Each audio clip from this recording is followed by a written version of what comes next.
Here we are.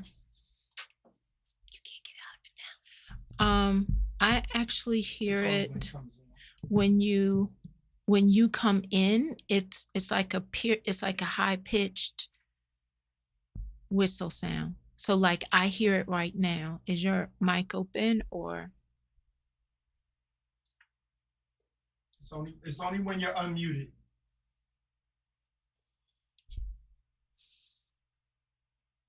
But I hear it right now, Yeah, Keith. You he's don't hear? unmuted. Oh, He's he unmuted, is. yeah, Oh, to communicate with okay, us. But when he mutes it, it goes away.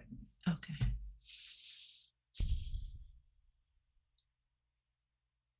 If you're open, we hear it now.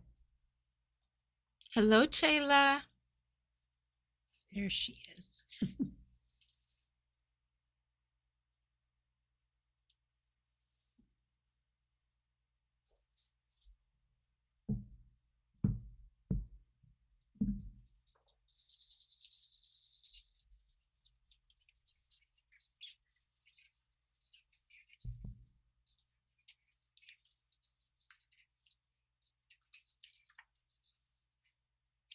Oh.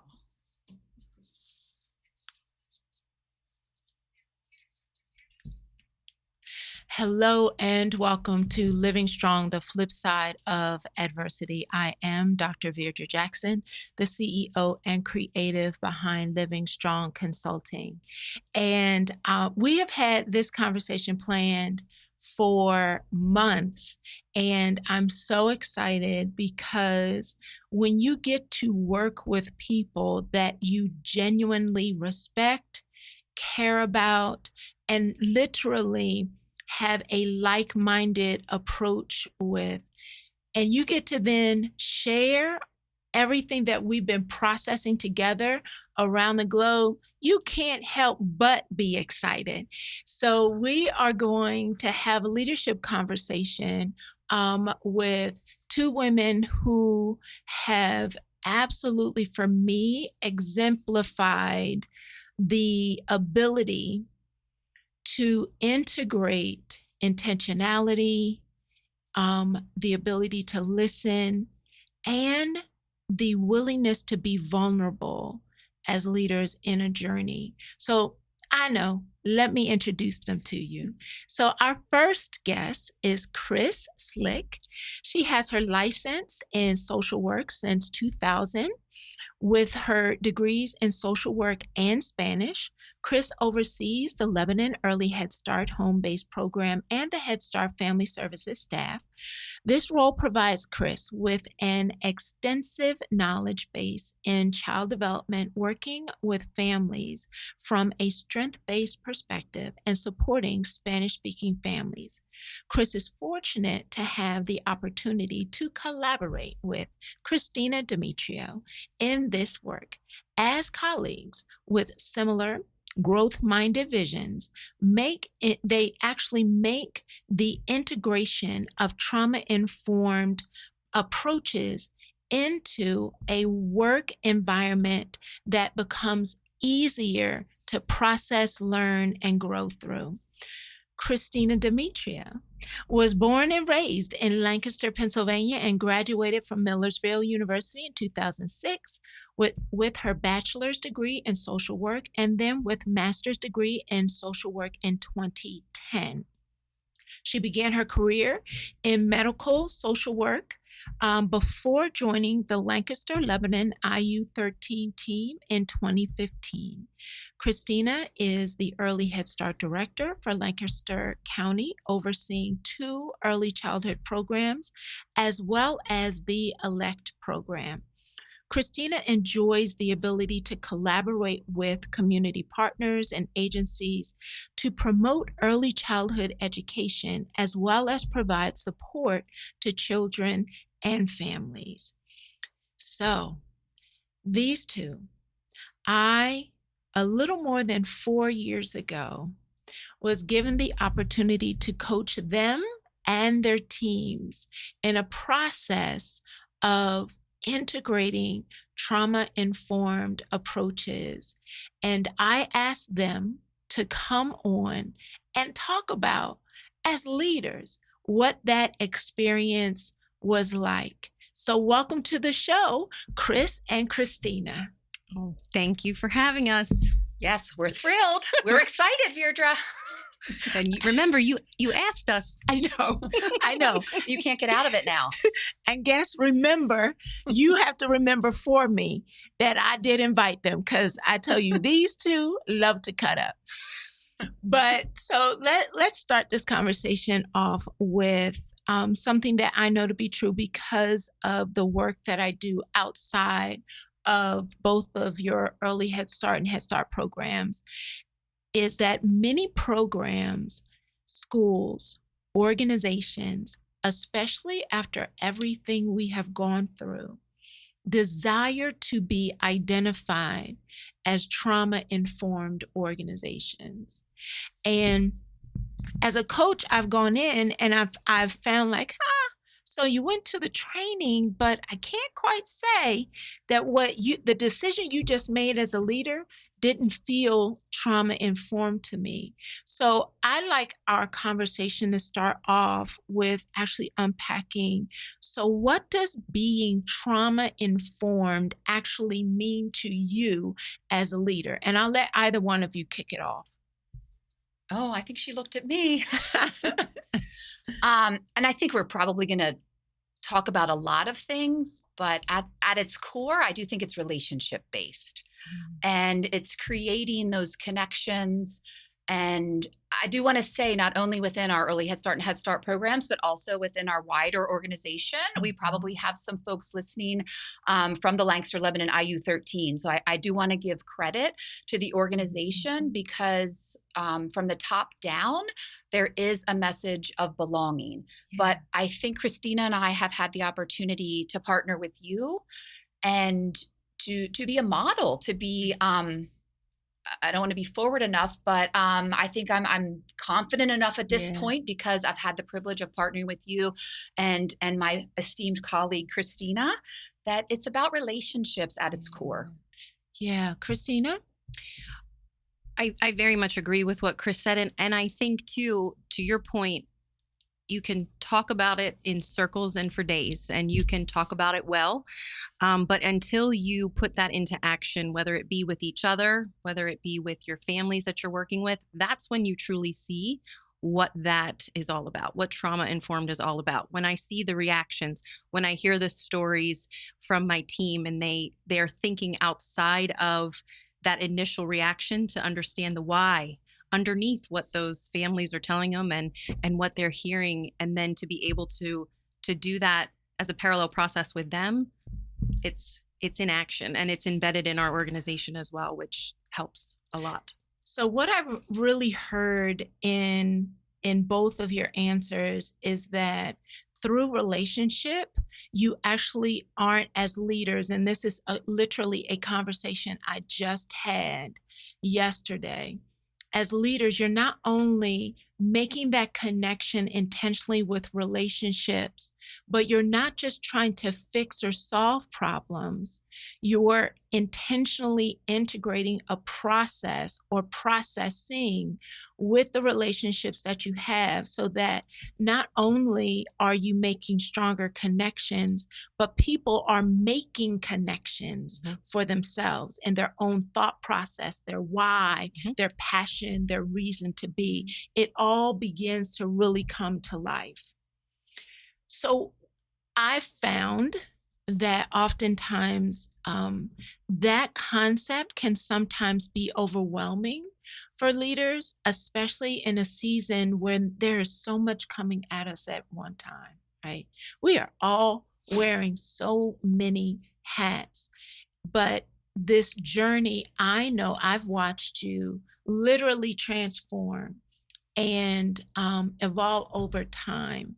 What would you say were some key elements that changed in your leadership style to foster that relationship and processing experience that you find to be at the core of this? What shifted in your style? I would say for me, consistency and individualizing. And not to, initially I was like individualizing, you have to treat the team equally. not everybody comes with the same story. Everybody comes with their own unique story. So I'm not individualizing requirements or things that we can't go around. I'm individualizing what's important, the approach, Mm. the conversation, the context. Are we ready to have this or aren't we? What does this Mhm. look like? And really being able to identify with the staff that way has been a real growth process for me under your very astute guidance. Absolutely. You guys always give me so much credit, but I work with leaders all the time, and you have to be willing to shift outside of your comfort zone of what may have been comfortable at one time in order to recognize that people are different now, especially now, like neurologically, biologically, relationally. The things we have gone through have changed us, and leadership must be willing to adapt to understand that people are not coming in wanting a cookie cutter response. They want to actually be seen. Chris, what's evolved in Oh, your leadership style? I think many things have evolved. I think what I want to say first is, I mean, generally, just being open to growing, that I can't ask someone else to do something that I'm not willing to do. But more specifically with me, and it's an ongoing process, the willingness to be vulnerable, the willingness to shed some of my armor, to Mhm. set a boundary at maybe a different place, to let someone know who I am, that yes, what I do, I'm very passionate about, but it's more how I do it and who I am when I'm doing it. So again, that is relational, but I think just the willingness to grow alongside Mhm. and to be present in the moment. Yeah. There's so many things. I think the I mean, I know it's a very general statement, but just the willingness to grow, to be imperfect, to it's a process. Maybe I didn't hear Yeah. it the first time, but to learn to listen. But you know what? You just picked up on a key word that I've been waiting for us to get to because as leaders, being willing to listen and be reflective for ourselves is powerful. But and I love what you just said, and willing to be imperfect and allow that imperfection, not losing sight of accountability and follow through, but recognizing we are human and therefore providing an environment that allows people to recognize that their humanity has value and place. But that word listen, I think, and anyone who has been in any of my trainings know, I always say people think they're listening, but they actually aren't. They're just waiting for someone to take a breath so that they can make their point. And so we've been on a journey as leaders, really unpacking this concept of listening, which I think is foundational in the conversation of belonging, of relationship, of processing. It has to happen Mhm. with an element of listening. But so many leaders I hear say, I don't have time for that. Let me just tell me what the problem is so I can fix it." What do you say about the power of listening as a leader? It's critical. It's Mm. foundational. Um, and even I was literally just thinking as you were talking, I was not worried about what you were going to ask me. I was just listening to you so that I was in the moment. So then when you would ask me the question, I'd be present and able to answer. Mhm. So it's foundational and it provides safety. When someone approaches me or I'm in a meeting or whatever the scenario is, I want them to be seen, I want them to be valued, and I want them to be heard. But it takes a lot of practice. And so I think generally I've learned to listen, but I know I don't always do it well. But it's foundational. It's Mhm. foundational. And because then we want our staff to listen to families and families to listen to their children. We have to set, if it's an expectation, I love that you underscored it takes practice, Mhm. because again, people think they are listening, but they're actually not. And beginning to understand, how do I practice it so that it becomes an integral part of how I lead, so that it becomes modeled for my staff who then serve families. It just trickles all the way down. What role has listening done in your leadership, Christina? I think if if the person that is talking to you does not feel seen Mm. and does not feel like they're being heard, that, like Chris said, it is a foundational block. So you're at that point, you might as well wash your hands and be Mhm. done. Mhm. And everybody sees that differently. What are you actually taking in, but how are you receiving that? What, have you set things aside intentionally? Have you heard something and followed up with that later? Have you taken something that they were maybe vulnerable enough to share with you and made sure that you check in and let them know they were heard, Mhm. and that you value what they had to say, you value them as a person, Mhm. and you wanted to follow up with that. I Mhm. think that is really important as well. And the team themselves, they listen to each other and they hear each other and they congratulate and celebrate their wins, and they support in different ways of loss or challenge. And that's when, and then when they come full circle and they sit and I see them listening to me, it's not because, not in a director kind of way. I don't mean that, Mhm. but they're we're just in tune. Mhm. It becomes less of an intentional thing and more of just our culture. Mhm. We shift from transactional Hmm. experiences into truly relational Hmm. Yeah. experiences. And that takes a process of growth.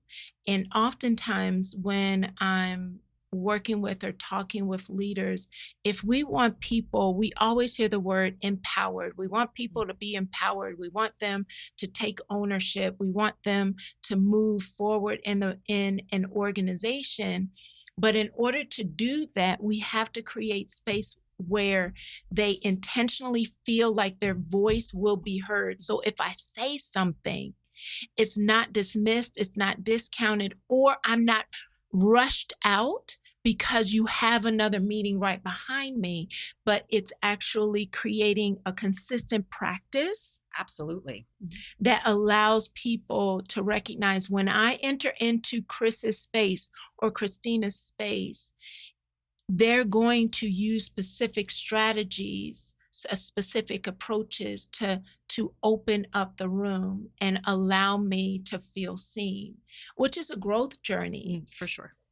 Where do you feel like, as individuals, as humans, leaders, human beings, you feel you have grown the most on this journey? Well, you're not going to be surprised about this. But I think for me, I have grown the most in the area of the balance of being true to myself Mm. and who I am as a leader, Mhm. and not putting my worth into what that might look like and how that might be received, and how to balance that. I mean, when I first started as a leader, everybody needed to like me and I had to do everything. And of course you want people to like you, but in sometimes Mhm. Mhm. difficult conversations have to happen, or and not just with your team, with your colleagues or with administration, like whatever that looks like. um so how to stay true to that. And what I have learned is that when they see me and they know who I am at my core and I am consistent with that, Mhm. then what I am, how I am leading, Mhm. is received that way. And I mean, growth is an understatement. I feel like I have a journey and I'm still very much on it. Um, but you definitely, I mean, how many times have we talked about this? A lot.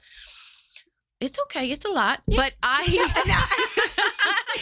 it's a lot, but I really feel like that was an area, and the the balance of being able to have those individualized relationships, have those intentional conversations, Mhm. the leadership, those other kinds of more difficult maybe conversations come a lot easier Mhm. when I'm not worried about what are they thinking of me? Are they going to like me? Are they going to talk about me later? What does that look like? Mhm.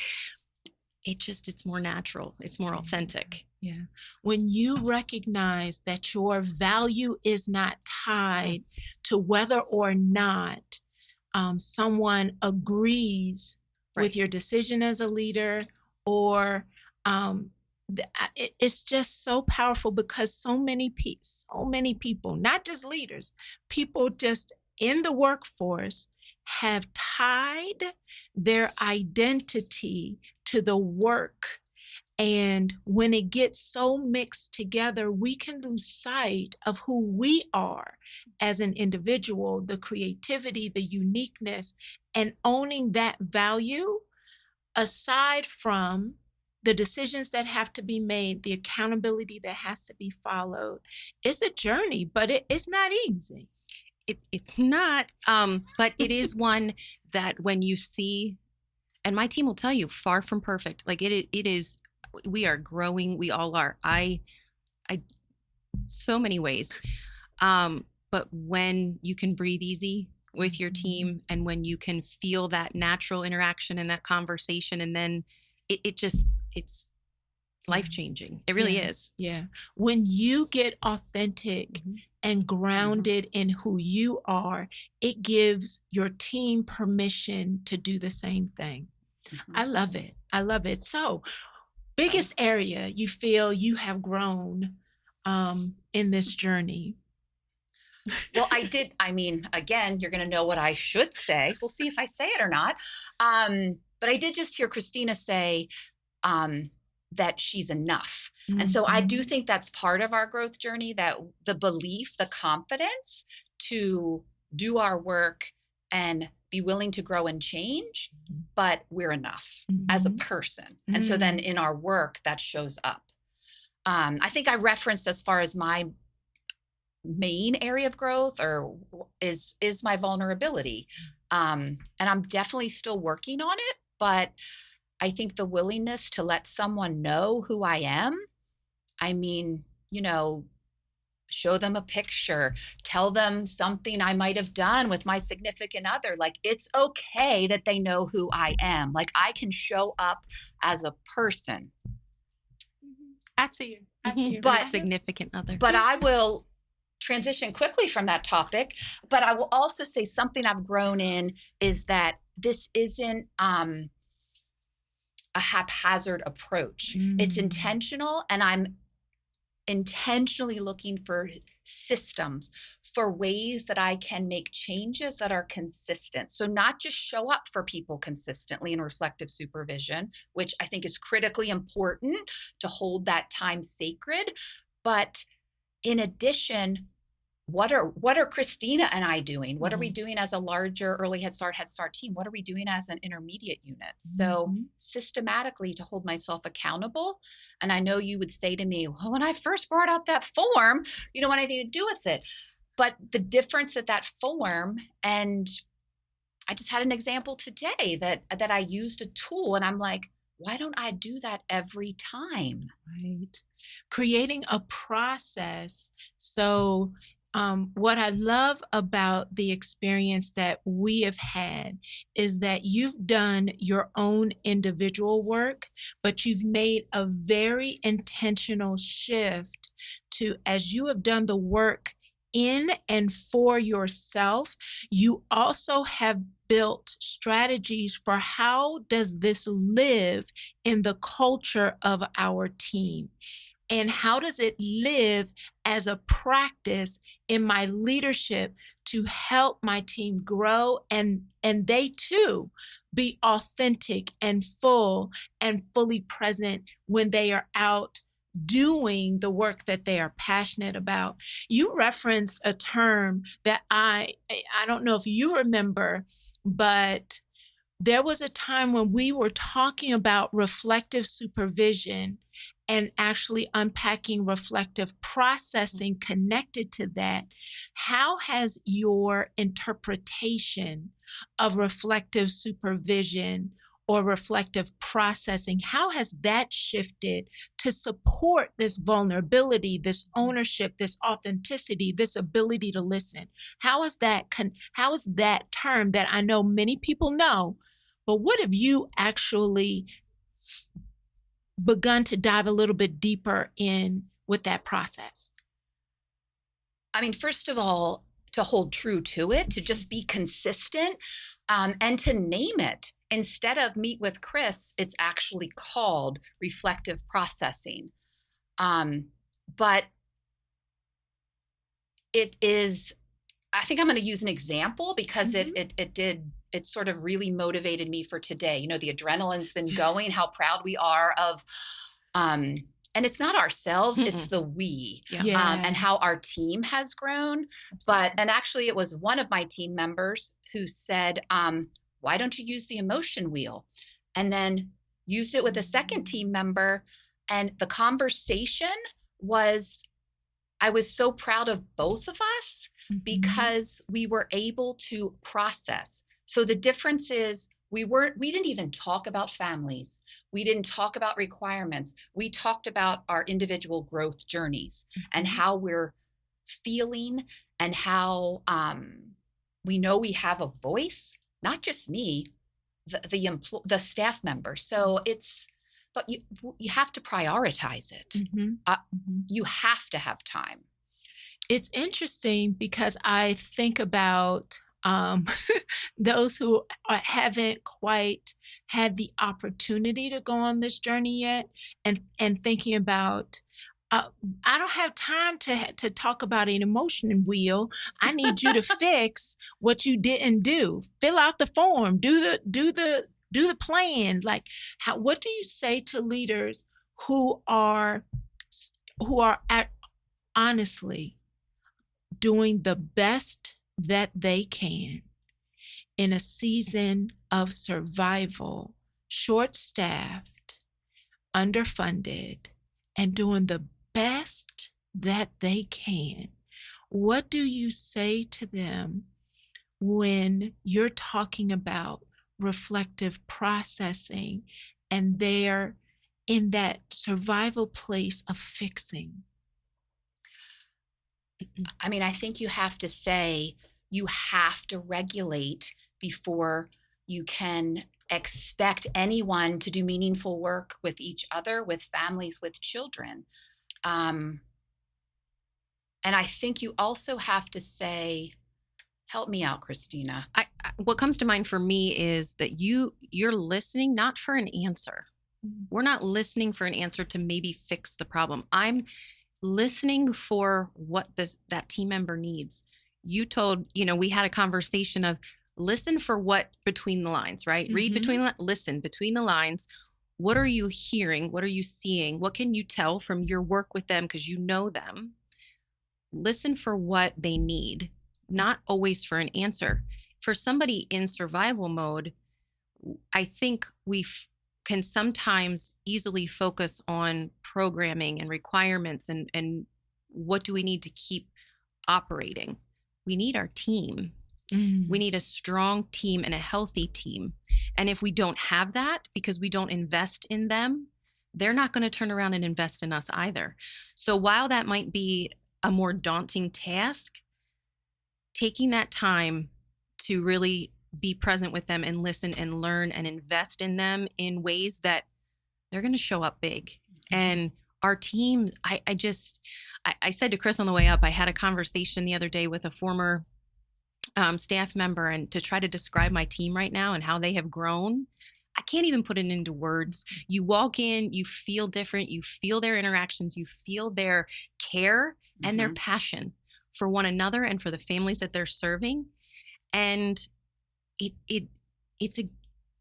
It's a contagion. It Oh. is. It And when becomes it's contagious. not negative, Mm, it can have a real positive impact. So yeah. when you think about, yeah, you might be running on empty. Mhm, You might be running on empty, but on those days when that's happening for me mhm. and a team member pokes their head around the door and goes, Are you "You okay? okay?" Mhm. Yeah, Not that I expect that of them, but talk about full circle. right. Right. But you talked about how when you are establishing a practice of listening, of being present, of owning and recognizing your value, giving others permission to recognize theirs, it creates a culture where you're not only consistently seeing your team, they begin to adopt the same practice Mhm. and see you and one another. And so being able and willing to say, are you okay? Is not this foreign, strange thing, but it's a part of the culture because what we do is about the people. Mhm. The programming is second, Mhm. is secondary. If the people are well, the programming will happen well. But if leadership Mm-hmm. higher than, like from the top down, as Chris mentioned, if that's not there, Mm-hmm. Mm-hmm. you're going to be on the struggle bus for a Yeah. real long time. Yeah. And our organization is not in a gotcha culture. Right. And I came from that. I knew what that looked like and felt like. Mhm. But for our organization Mhm. to allow us to practice this and embody it is huge. Yes. It really, from the top, I make mistakes every day. Yeah. There is no doubt about that. But I want the team member to feel safe coming and saying, "Look what happened. How do we how do we fix this? Yeah. What can we do Mhm. with this?" And it's not a let me see how I can write that Right. up Write or it up. correct that Mhm. or do. No, it's You let's go together. process it. Mhm. You process it. You Yep. process not only the problem, but what was behind it. What did you believe about it? Mhm. What kept getting in your way? How did it impact you so that your decision making and your recall of the power that you own can come back to the truth of who you are? Mhm. Mhm. And Chris, you said, I don't want to move away from the point that as leaders, we have to set the model for regulation, Mhm. especially in survival times. What does that mean? Well, maybe before I specifically talk about regulation, Mhm. one of the other things that occurred to me, and I think it's related, is what would I say to other people? And Mhm. even though I feel like this has been overused, I need to come into work as my best self every day. So, in order to do that, I have to take care of myself and I have to do the work. So, we're not expecting anyone we're surrounded by at work to take care of themselves if we're not. So, this isn't just about our work. Mhm. I mean, I don't know if either of my sons are listening, but I really try hard to take care of them too. But if I'm not well, that won't look good there either. Mhm. So regulation is practicing to be so that might look different for everybody, but so for me, I want to come to work regulated. Okay. It goes So both ways. right. So if those are my practices that I do, whatever it's yoga, it's affirmation, I think is a huge one. And that's a huge one that I think has gone both ways in our community of care. Not the amount of affirmation that Christina I've received today to come down here and see you and Keith was Oh, huge. it's not his show though. It's Oh, yours. it's not Keith's show. We heard it You might know, be, but it's I- not, right? Yes, that's the rumor. That's the No. rumor. And I don't do yoga. I don't. I got kicked out of yoga class one time, but for laughing. But I don't have, doubt that. okay. Well, I don't get up and run at 4 a.m. either.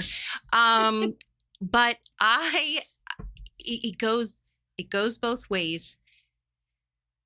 And it has to be, we want to show up as our best selves. We want to have that self-care, but to be able to, again, it's that relationship building to be able to Chris's point, recognize I was gonna say notice it Yep, in we might someone not be else. ready. We might not be Mhm. ready right now. And Chris gave a great example today. She asked permission to ask a question. You have to read Mm. what's happening. And Mhm. and if I'm not in a spot to receive it, I need to be vulnerable enough to say, I can't have this conversation right now.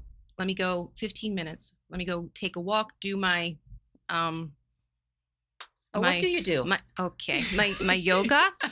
I listen to my music. Don't I You eat know, you listen to music, you breathe, it but it is actually the process of Mhm. doing something consistently, not only in urgency, Right. not No, only in the yeah. crisis, but it's literally how you integrate it daily because your wellness will impact and infiltrate how your team begins to operate Mhm. during the day, or even how it will infiltrate the culture of your program. But when you recognize that there may be some discomfort or someone seems off and there's an element where you're uncomfortable, my question always is, can I lean in? Mm. So how have We've you never said no yet. I've been waiting. Uh-huh. I've been waiting. I think I probably 4 years in now, I would just say, You just do "Well, it. I'm gonna lean Lean in in. anyway." Mhm. But But because As you it's a should. safe place Right. now. right, right. Earlier on, I Mhm. genuinely asked and waited for Mhm. the yes, but what has that process, especially as leaders, of leaning in instead of, um, leaning back or pulling back or shrinking, how has leaning in actually been something that is a consistent staple to your team, your leadership, you? So I think for me, um, if I'm pulling away, Mhm, then I'm not ready for that conversation. mhm, Something's not regulated in myself if I'm pulling away Mhm. because we always need to be ready to lean in and to listen. We have to be uncomfortable. Mhm. mhm, We have to be uncomfortable sometimes to grow mhm, and to learn. And we might not do it perfectly, but we're going to lean in and we're going to give it a go. And if that is something that we can be consistent with as well, it really does flow then into the team and their growth has just been tremendous, individually and together. But we lean into each other. mhm. And when that circle isn't broken, because everybody is ready to do that, um, it's it impacts then in turn our families in such a positive way too, because we're going to lean in and listen to them as well. If I'm pulling back and I notice myself doing it, because now that's the odd, right? That's the Right. abnormal. Mhm. Mhm. Whereas before I'd be like, Everybody no lean thing, back. lean back, you know. But that's what we're gonna do. If so, I know that now that that's the abnormal. If Mhm, I'm not leaning in, I need to check. I need to regulate. But also, what's not sitting well, address it, mhm, and then mhm. lean in further. And I want to make sure I clarify something. When I have modeled the practice of asking to lean in, it's actually a regulation tool. Mhm. So it's a strategy for leaders to use when you see someone is uncomfortable, but you know that processing is necessary for you to actually unpack what the real issue is, not the stuff that shows up and rah, rah, rah, but the stuff that's actually That was under, good. yeah, you saw that, Mhm. rah, rah, rah. So the stuff that actually is underneath, Right. it sometimes takes people time to get to a place of being fully honest. So I want to clarify this for people who don't fully understand what we're talking about. Physically asking the question or sharing, I'm getting ready to lean in. Are you ready? That actually provides a safety strategy for the person to prepare themselves or recognize they have the power in that moment to say, actually, I'm not. Mhm. And when you have created that practice, it becomes the norm Yep. for people to lean in when they're uncomfortable because they know you've established safety. You're using it intentionally for their growth purpose, not just a shock factor. Right. It's not going to put them on the spot. Right. Mhm. It's Right. going to encourage. And to literally use that language Yes. so that we're familiar with it and we know what it means. Mm-hmm, mm-hmm.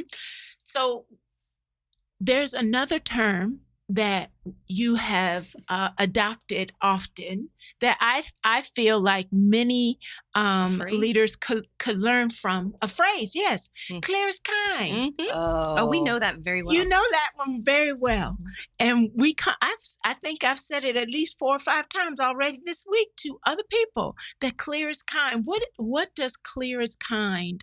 What does that mean in your work as leaders for accountability?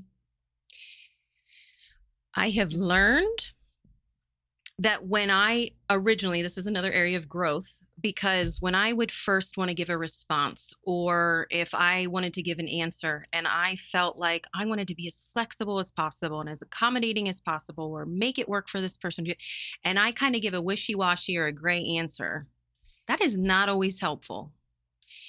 Seldom. Clear, right. As I've Seldom learned, helpful. it's not helpful with my husband and it's not helpful with my team Across the board. across the board. But I think so to be able to be clear, set the expectation. We can't expect anybody to show up and meet whether an expectation of any kind if we haven't been clear, if we can't line it out with how we're, whether it be a written direction, whether it be a clear answer, whether that be a difficult, clear answer. It might not always be, I think what I originally struggled with, and we walked through this together, it might not always sound as compassionate as I felt like I always needed to be, but being clear is in fact kind and compassionate and more helpful than not. and you can still be authentic Absolutely. and genuine and be clear at the same time. Yes, but ambiguity because you're uncomfortable or dancing around a problem or the elephant in the room actually causes more confusion and lacks the ability to develop consistency and for people to understand. So, what is it you want from me? What is it that you are expecting?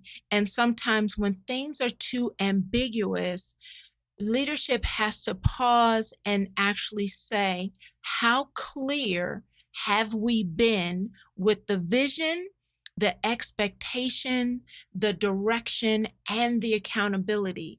And the term isn't around making sure, as you shared earlier, making sure that everyone is happy. It's about being clear. And through that clarity, it's actually a level of kindness that even when it's something that people didn't want, it's clear about what is happening as opposed to it being ambiguous. Because if I leave it ambiguous, then that's on me. That's on me. That's a whole word right there. That's a whole word right there. Because as leaders, we have to be able to own where wasn't I clear? And now I can't reprimand, I can't write up, I can't get frustrated or angry because I actually was never clear on this point.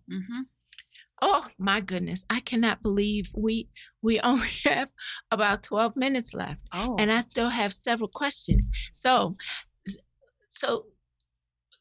all of this has actually gotten us to a place of creating a system around equitable, trauma-informed approaches in a work environment that is impacting the lives of families, communities, and children. So, what have been some key elements to building a system to the work that you are doing as teams? That could go in so many I know, ways. but I told you we only have 12 minutes. Oh, but I heard the word equitable. And so even though that's possibly a whole nother conversation, I feel like that's something else that has been foundational in this process as we've Mhm. worked together. We've behaved pretty well. She might ask us back. Yeah, I'm just saying. you're We've done doing good. good. Look at But us. this is I would have several years ago, I would have been uncomfortable Mhm. to say anything like this. But I know what our children and families look like. And I've learned that we need to, at the very least, acknowledge difference, accept, and seek out staff members that look like our families. So I Yes. think part of being a leader is keeping our families in mind at all times. Because ultimately, I mean, yes, this is who I want to be as a person, but I'm also doing a job and I want to do it well. And I want every child and family to be welcomed and feel like they belong. Yeah. So I'm not even sure what your question was, But but did you love like that I answer? did, I Oh, that's did excellent. because you picked up on a word that we consistently integrate with this process, and that's creating an equitable, trauma-informed approach to the work that we're doing.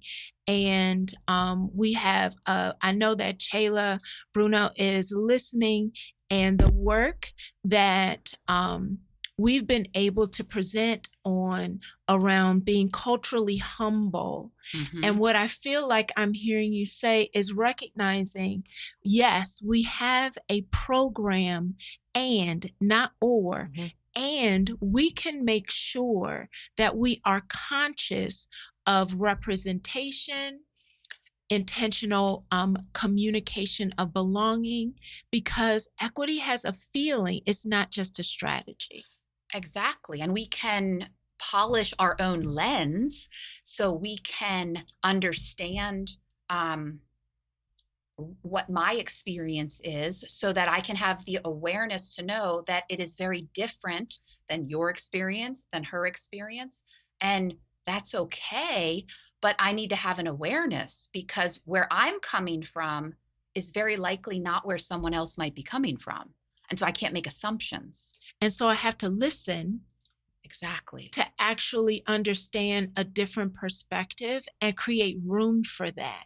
Oh, so you brought me back to the answer to your question. I I remembered did. it. See? So, right. So we throw around listen, but one of the ways that we've done is devise a system to hold us accountable to listen. So I don't know how detailed you want me to be. We probably only have like 8 minutes, but we literally listen, then we affirm, then we teach, then we explore the late framework because we hold ourselves accountable. Yeah. And because listening for affirmation is so much more powerful than listening to respond.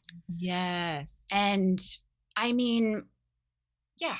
Yeah. And then maybe we get to teaching and exploring, but we've embedded that into our systems with our home visitors and their families. And get ready for this. We're working to consistently embed that in our work so Yes. that we know that we're being consistent with the people that we support.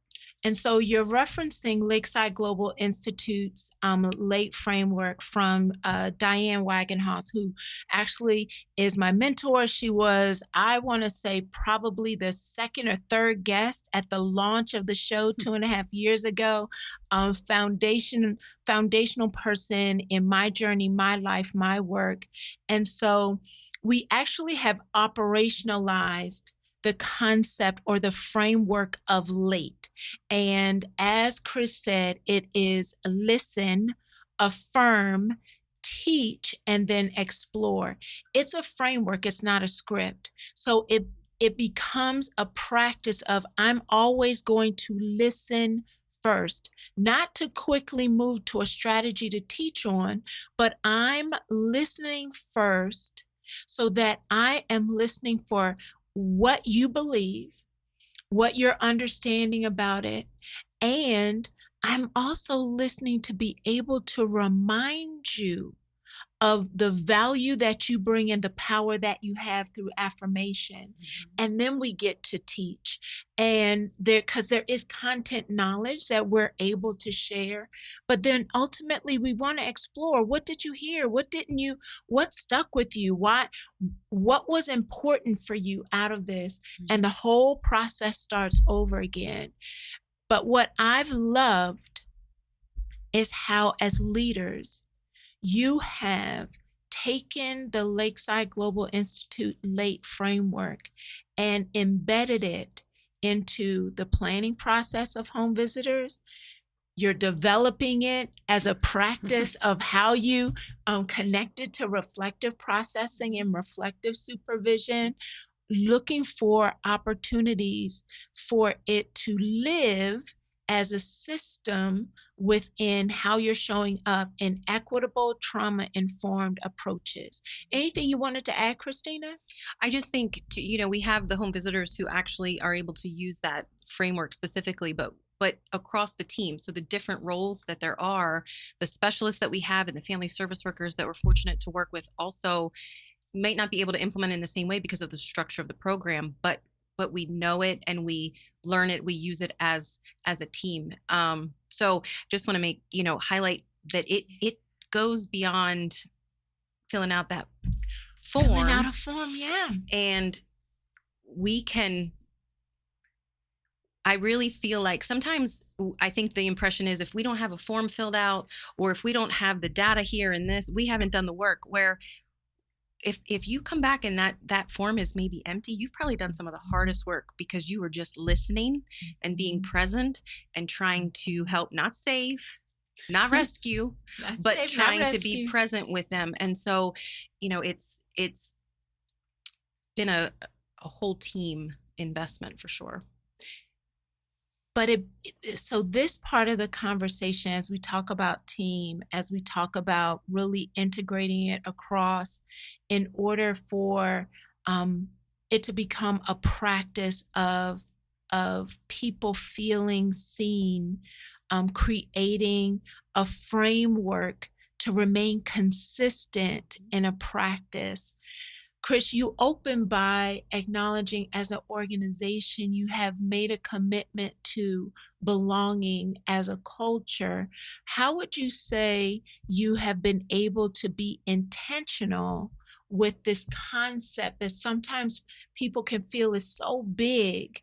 How have you been intentional in integrating this concept into the growth process of your work, of your team, of yourselves?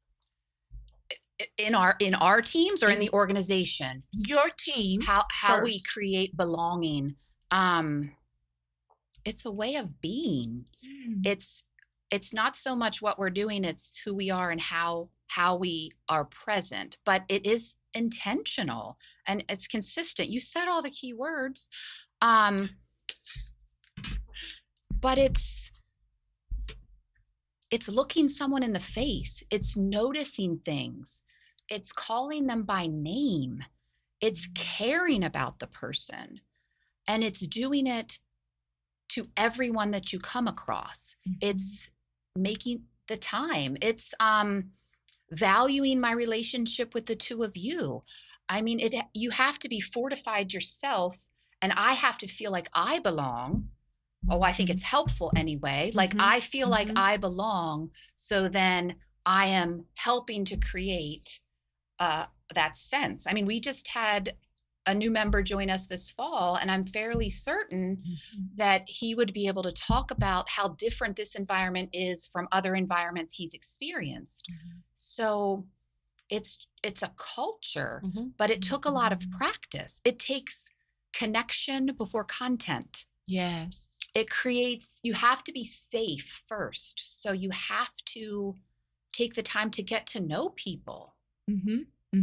And I think one of the best examples and one of the best compliments you can get is one of my staff shared it at the staff meeting yesterday, that the family said to her, "You guys really like each other.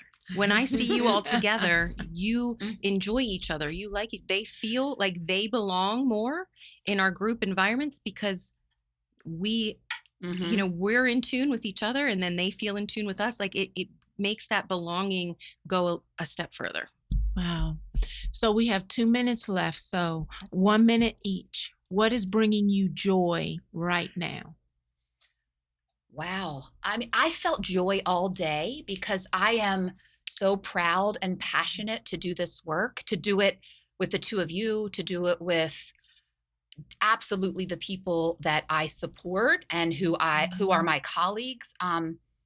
But most of all, it really is about the families Mhm. and the children. That brings me joy, but it also brings me joy that I have grown in my personal life, and that this is not just about my work. I'm a better person because I've grown as a leader at work. So that brings me joy.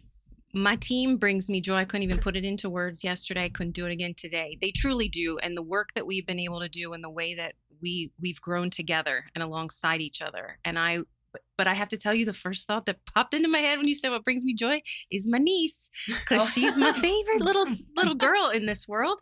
But Yes. yeah, and it Yes. just the team. I mean, Mhm. they've got us. Yeah. They've got the programs going in the direction and growing and doing big things with families, and it Yeah. gets me up in the morning. Yeah. Oh, not to lift weights, but Absolutely not.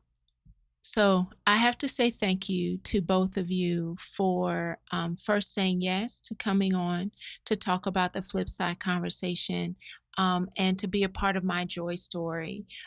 Because of the pressure of the work that I often have to do, to get to work with people like the two of you and the teams that you represent brings me joy. It is not always the experience I get to have, but you bring me joy because we can't waste time doing things that are disconnected, dismissive, Mhm. and ineffective. And you've made a commitment to doing the hard work, to being brave.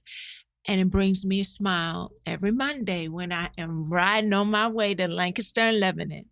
So I want to say thank you to everyone who logged in. Please make sure that you share this conversation.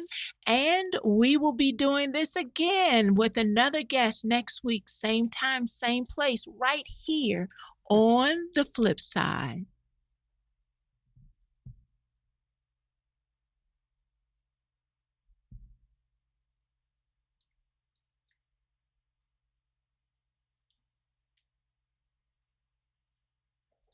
Awesome. Thanks, Jordan. All right. You too. Now, oh, Jordan. Oh, I missed him. I was going to say happy Thanksgiving because next week is an encore. Um, Oh, right. Facebook community. Hello, hello, hello. Thank you so much for logging in. We appreciate you. We are so it is so awesome to see so many of you having logged in. So they told me they would stay on for our traditional extra question that only Facebook community gets. So let's You're take a welcome in stab at it. advance. Now, this is your chance. If you have a question for the Chris and Christina Oh, the Chris. partnership I like it. live, Mm. feel free, add that question right now. You got about Mhm. 30 seconds before I got to shut everything down. So, yes. Hey, Brandy. Awesome. Oh, thank you, Betsy. She said you did a great job. Now, so while I'm waiting for your questions, how do you imagine this is going to look in the future? I think our We're just we're playing. limitless. Oh, I really do feel like we have the team and it is building, and this, like, I remiss in mentioning Jamie Deven. My goodness, like the people that have the specialties and the minds around this work Mhm. and the innovation and being able to say, okay, I see this and I see this, I'm going to connect them together and we're going to try this. Like we can go in whatever direction Mhm. we we Mhm. want within the Mhm. regulations, of course, but Yeah. we have so much opportunity, and the IU has been very supportive Mhm. of that and allowing us to grow and explore. It's exciting. I think we Mhm. can, we're going on the road, a show on the We're road. going on the road, Of, people. mm, Yeah, so we're consistently looking for opportunities to present mhm. what this team has learned. And so yeah, we'll take it on the road. What's in the future, Chris? I think one of the things that we've talked about is to continue to be brave and confident and look for spaces where there's opportunity. So, though we want to continue to have high quality services and grow our services in early Head Start, it doesn't have to stay there. Right. Mhm. There's certainly room in our Head Start community to have more touches with our classroom staff. But even the IU is a larger organization. I think I'm at the point now that I'm I'm capable and I can widen my circle of influence possibly. And I would have never said that a few years ago. So Yeah. I don't know that I can answer your question, but I agree with Christina that, oh, dare I say, we're going to stay on the boat. No, we're not oaring We're- anywhere. Do We can not, totally oar. do not. I just want to clarify that it is a word. So if you want to join You don't us, need to use get it. on the boat and we're going to be oaring. Okay, I've officially Bye-bye. lost control of the Bye-bye. show. I've officially lost control of the But show. here's the thing, too. Keith, you're not helping. Oh, Christina's going to bring us back, I think. He's not Yes. facing us. No. He won't look at There's a reason for that, but he's still oaring. You stop it. I think when Where's Chris you know how going? we say, well, where is she going? Brandy. When we say in interviews, for example, yeah, she's that's right, be cool. You are on point. Oh, Becky's still here. Look at her. She's a rock star too. When in sitting in interviews, we look for things in somebody that you can't teach. Mm-hmm. Mm-hmm. When you have something in you, when you use it every day, when you practice it every day, when you do your best, we're not perfect, No. but when we strive to do that every day, it becomes part of who we are. And when others see that and want to be a part of that and how they can effectively get on the boat and start serving families and connecting with adults and young parents and pregnant moms and dads that are in the program, like that's what we have an energy that our teams have an energy that people see and they stop and they say, I want what you have, and I want that in more than one area of my life, right? Yeah. We can, Yeah. but it's neat to see. So for me, I want to echo something that you said, Chris, and Christina, because I do believe it is the horizon is taking it on the road, but it's recognizing and owning the work that you have put in, the skills that you have developed, the framework that you are practicing, that now you're creating data points to begin to really figure out how are you being effective from the lens of families. Now, especially as we have talked about understanding your worth and your value, your voice has value and what you've learned is valuable. So you can't keep it to yourself.